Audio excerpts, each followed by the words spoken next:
প্রচার করার জন্য অনুরোধ জানাচ্ছি জয়গুরু সেবাঞ্জলি সেবা সমিতির।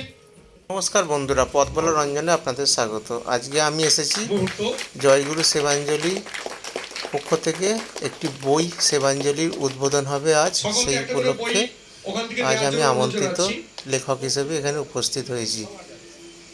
এই যে এখন অনুষ্ঠান চলছে, বই প্রকাশ অনুষ্ঠান চলছে, মোড়ক উন্মোচন হচ্ছে বইয়ের। মোড়ক উন্মোচন অনুষ্ঠান, সকলে বইটা ধরে দাঁড়াবেন। সেবাঞ্জলি জয়গুরু সেবাঞ্জলি সমস্ত কর্ণধাররা রয়েছেন প্রশান্ত ঘোষ মহাশয়। সবার এই সংখ্যাতে আমারও একটা কবিতা স্থান পেয়েছে। সবাইকে জানো নেব, আগে আমরা স্যারকে উপহারটা প্রদান করব। মোড়ক উন্মোচন হয়ে গেল বইয়ের, এরপর একে একে পুরস্কার বিতরণী চলছে এবং কবিতা পাঠ, গান, আবৃত্তি চলছে। দেখুন সেবাঞ্জলি বইটি, আর এখানে আমার কবিতাটা রয়েছে। দেখুন, মায়ের আকুলতা, রঞ্জন ব্যানার্জি।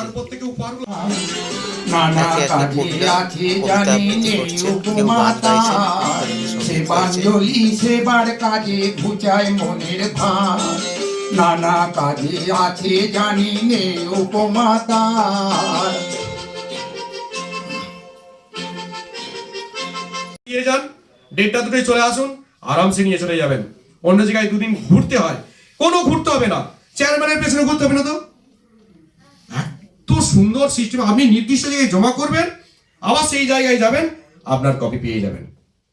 দেখুন এই যে সুশৃঙ্খল পরিবেশ, এই সুশৃঙ্খল পরিবেশের নাম রামজীবনপুর। স্মারক উপহার প্রদান করছি। তারা আদর্শিত, তারা অনুপ্রাণিত, যিনি কখনো ধ্বংস চাননি, যিনি সবসময় কিন্তু সম্মিলন চেয়েছিলেন, সমন্বয় সাধন, এবং তার বক্তব্যে চেষ্টা স্পষ্ট। তিনি বলেছিলেন যে ভরা প্রাণ যার তরা সে যাও আগে, যেজন যেতে চাও, আমাকে তার ফেরার পথে ধারেতে রেখে যাও। শুনবো সে গান, বলবো তারে মানুষ। ওনাকে ওনার হাতে স্মারক তুলে দিন।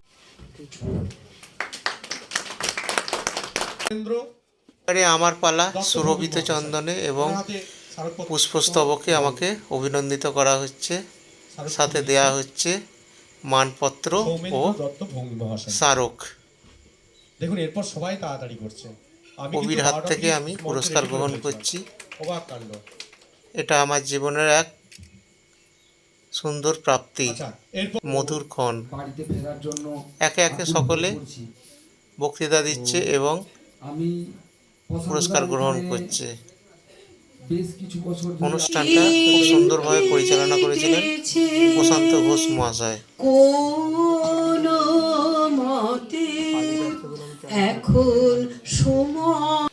অনুষ্ঠানের শেষ পর্বে পুরস্কার বিতরণের মাধ্যম দিয়ে অনুষ্ঠান শেষ হচ্ছে। ভিডিওটা ভালো লাগলে লাইক, শেয়ার এবং কমেন্টস করবেন, সাবস্ক্রাইব করতে ভুলবেন না।